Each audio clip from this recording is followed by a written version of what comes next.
BA तृतीय वर्ष ऐच्छिक पेपर हिंदी साहित्य का इतिहास हम देख रहे हैं। पिछले लेक्चर में हमने पाठ्यक्रम पर चर्चा की, उसके बाद के लेक्चर में हमने पाठ्यक्रम के आधार पर जो 4 काल है, आदिकाल, भक्तिकाल, रीतिकाल और आधुनिक काल। तो पहला काल आदिकाल, इसका सामान्य परिचय देखा कि आदिकाल को अन्य नामों से जाना जाता है।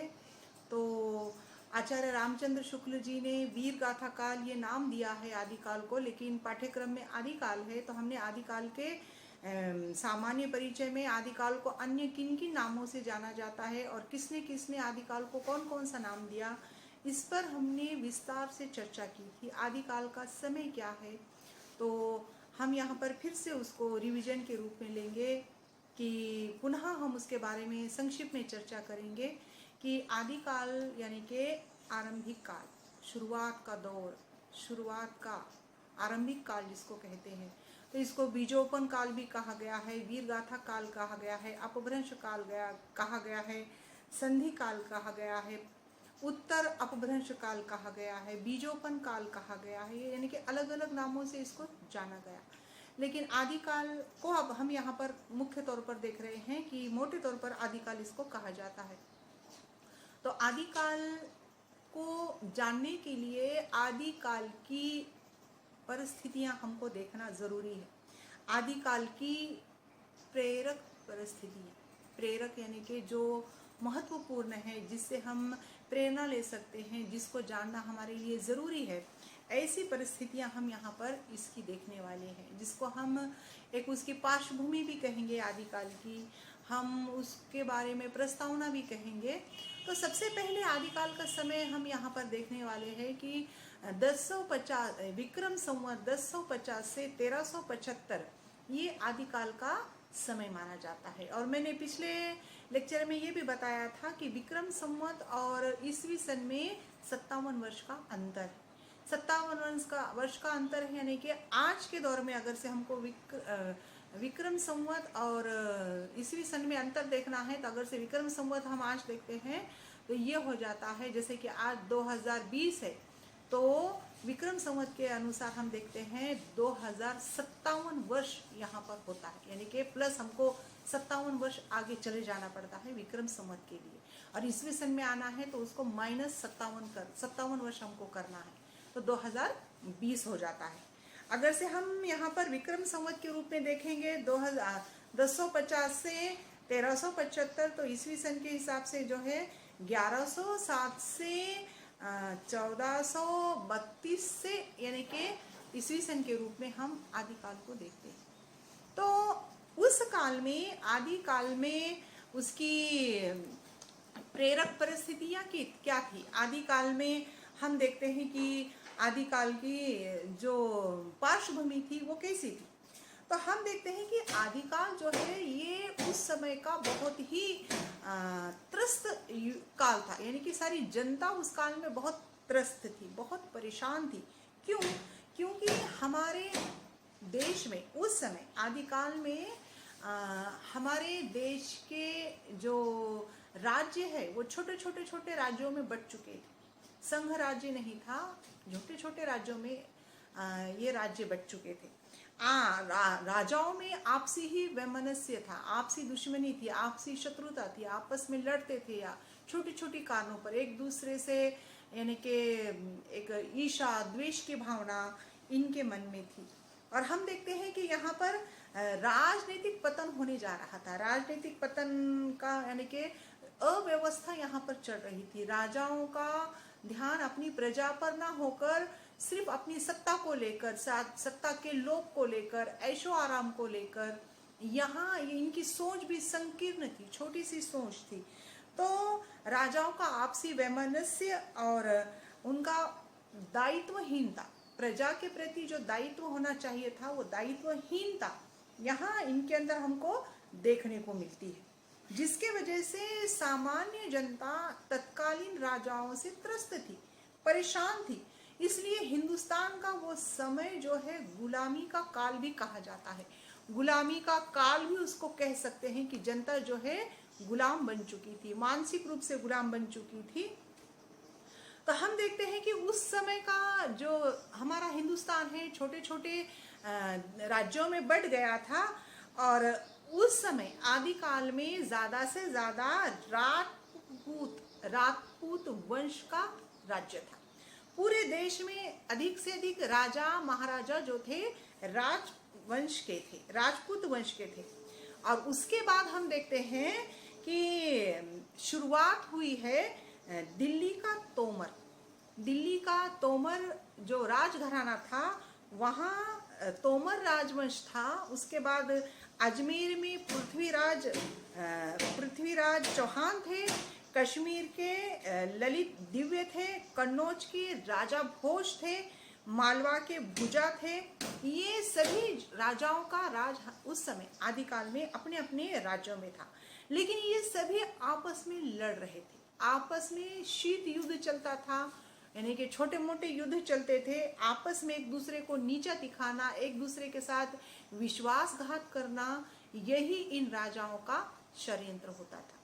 उसके बाद हम देखते हैं कि यहाँ से राजपूत राजाओं का जो राज्य चल रहा था, ये आपसी वैमनस्य इनका चल रहा था, आपसी युद्ध जो चल रहा था, एक दूसरे को नीच दिखाना, एक दूसरे का राज्य हथियाना, ये जो चल रहा था, इन सब का लाभ उठाया है तुर्क लोगों ने, जो कि तुर्कों ने इसका लाभ उठाया। और हम देखते हैं कि 1997 में, यानी कि 1997 में मोहम्मद गजनवी या मोहम्मद गजनी, ये यहाँ उसके हाथों में सत्ता आई, कि मोहम्मद गजनी के हाथों में सत्ता आई। और फिर मोहम्मद गौरी उसके बाद आया। मोहम्मद गौरी यानी कि ये तुर्क जो सत्ता थी, ये एक के बाद भारत में अपने पैर जमाने लगे, भारत में अपनी सत्ता जमाने लगे। और मोहम्मद गौरी जो है, ये जयचंद की मदद से जयचंद को अपने पक्ष में कर लिया। जयचंद को कुछ लोभ देकर, उसको कोई पद का, राज्य का लोभ दिखाकर उसको अपनी ओर कर दिया, अपने पक्ष में करके पृथ्वीराज चौहान को, यानी कि उसके राज्य पर हथियाने के लिए उसके साथ युद्ध किया। तो हम देखते हैं यहाँ पर मोहम्मद गौरी ने पृथ्वीराज चौहान को परास्त कर दिया। किसकी सहायता से? तो जयचंद की सहायता से। इसलिए ही जयचंद को हमेशा देशद्रोही के रूप में, सबसे पहला हिंदुस्तानी देशद्रोही कौन है, तो सबसे पहला जो है जयचंद को माना जाता है, कि जयचंद जो है हमारे देश का भेद, इसलिए घर का भेदी लंका ढाए, ऐसी ये कहावत बनी है कि हमारे देश की सारी गुप्त बातें, सारी यानी कि छिपी हुई बातें जो है अपने शत्रुओं को बताने वाला जयचंद था। तो जयचंद के कारण ही पृथ्वीराज चौहान जो है, यानी कि मोहम्मद गौरी के हाथों जो है परास्त हुए। तो हम यहाँ पर देखते हैं कि किस तरह से हमारे भारत पर तुर्कों का राज होता चला गया। उसके बाद हम देखते हैं कि तुर्कों की सल्तनत जाने के बाद यहाँ पर हिंदुस्तान पर सुल्तानों की, तुर्कों की राजसत्ता आ गई। 1206 से 1290 तक तुर्क वंश रहा, तुर्क वंश की सत्ता रही। और उसके बाद कुतुबुद्दीन ऐबक और अल्तुमिश, रजिया सुल्तान, और फिर मोइसुद्दीन, बराम शाह, अलाउद्दीन खिलजी और मसूर शाह, नसीरुद्दीन शाह, इसके बाद बलबन कैकूब, ये सारे बादशाह यहाँ पर होकर गए। इनका राज्य चला दिल्ली पर। और उसके बाद हम देखते हैं कि इन सब के बाद खिलजी वंश जो है सत्ता में आई।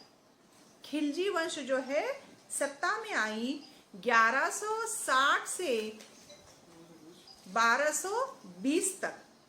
1160 से 1220 तक जलालुद्दीन फिरोज, अलाउद्दीन खिलजी, ये दिल्ली पर राज किए इन्होंने। 1330 से 1414 तक तुगलक वंश और गयासुद्दीन तुगलक, मोहम्मद बिन तुगलक, फिरोज शाह तुगलक, ये सभी की सभी आए और इन्होंने दिल्ली पर राज किया। हम देखते हैं 1397 से 99 में तैमूर ने दिल्ली को लूटा। तैमूर ने जब दिल्ली को लूटा तब से सुल्तानों की हुकूमत जो थी वो समाप्त हो गई। तैमूर ने हमारे देश को बहुत लूटा और पूरे देश को लूट कर उसने क्या किया है, ये तुगलक वंश को ही, खिलजी वंश को ही समाप्त कर दिया। तो ये सुल्तानों की सत्ता ही यहाँ पर समाप्त हो गई और फिर यहाँ से शुरुआत हुई सैयद वंश। सैयद वंश के हाथों में फिर सत्ता आ गई।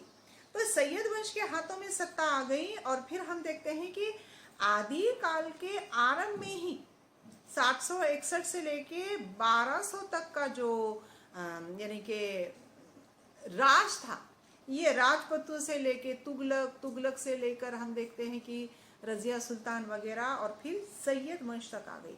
लेकिन इससे पहले जब हम देखते हैं कि आदिकाल की शुरुआत थी तो ये हर्षवर्धन का राज्य था उस समय। यानी कि हम देखते हैं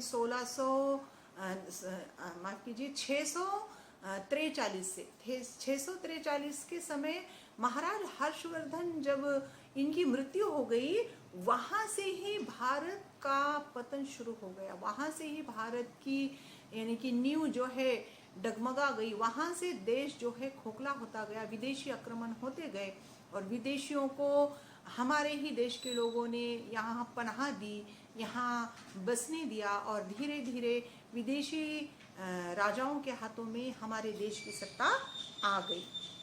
तो हम देखते हैं कि जब राजा हर्षवर्धन की सत्ता समाप्त हो गई और सभी मुगलों का, मुसलमान तुर्कों का, सैयद घराने का यहाँ पर जब राज चलने लगा तो ये विदेशी लोगों को भारतीय संस्कृति, सभ्यता, यहाँ की जनता से कोई ज्यादा हमदर्दी नहीं।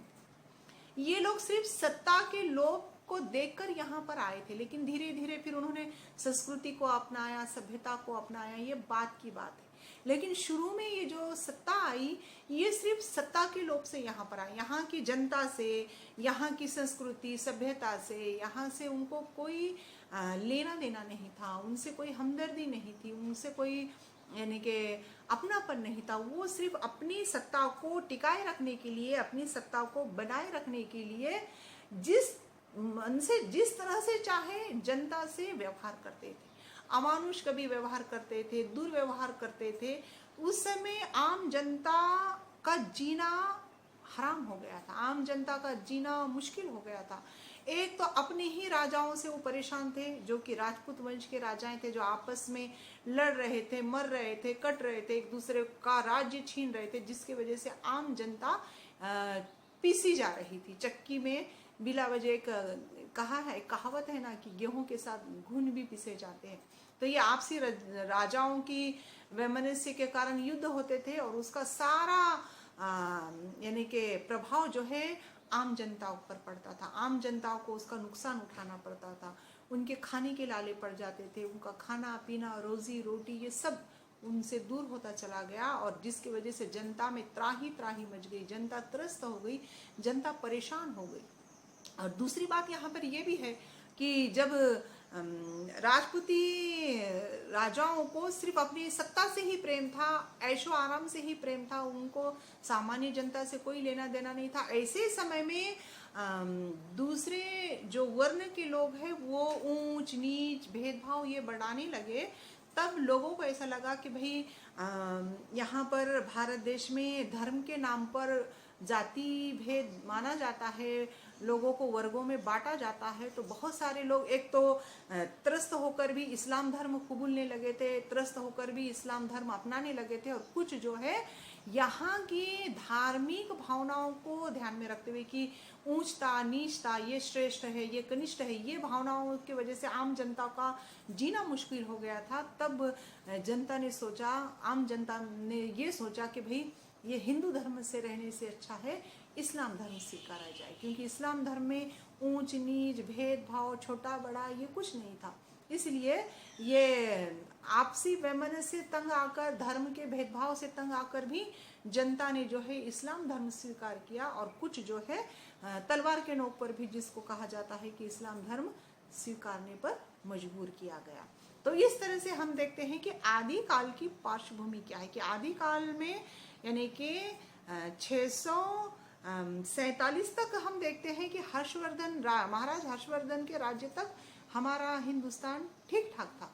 लेकिन हर्षवर्धन की सत्ता समाप्त होने के बाद यहाँ पर राजपूतों का राज आया। राजपूत जो है अपनी झूठी शान में, अपने ऐश्वर्य में, ऐश्वर्य भोग में ही लिप्त रहते थे। उनको आम जनता से कोई लेना देना नहीं था और आम जनता के सुख दुखों को वो बांटते नहीं थे। आम जनता के सुख दुखों से उनको कोई लेना देना नहीं था, इसलिए जनता भी उनसे परेशान हो गई थे और धीरे धीरे वो इस्लाम धर्म की ओर प्रवृत्त होने लगी।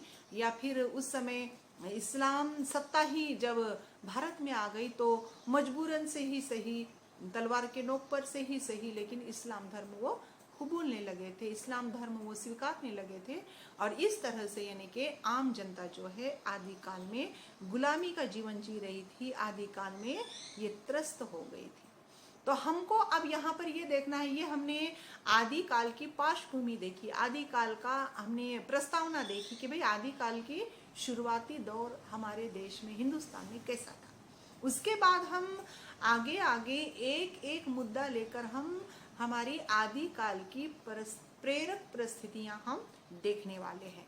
तो आज हम यहाँ पर इस प्रस्तावना पर ही हमारी आज का ये लेक्चर जो है यहाँ समाप्त करते हैं। और आगे का जो मेरा लेक्चर रहेगा वो आदिकाल की प्रेरक परिस्थितियों पर रहेगा। प्रेरक परिस्थिति यानी कि राजनीतिक परिस्थिति कैसी थी, सामाजिक परिस्थिति कैसी थी, सांस्कृतिक परिस्थिति कैसी थी, बौद्ध धर्म का साहित्य कैसा था, जैन धर्म का साहित्य कैसा था, इस्लाम धर्म का साहित्य कैसा था, नाथपंथी है, जैनपंथी है, हम इन सबको हम विस्तार से अगले लेक्चर में हम देखेंगे। तो आपको मेरा ये लेक्चर समझ, मैं आशा करती हूँ कि ये लेक्चर आपको समझ में आया होगा। धन्यवाद।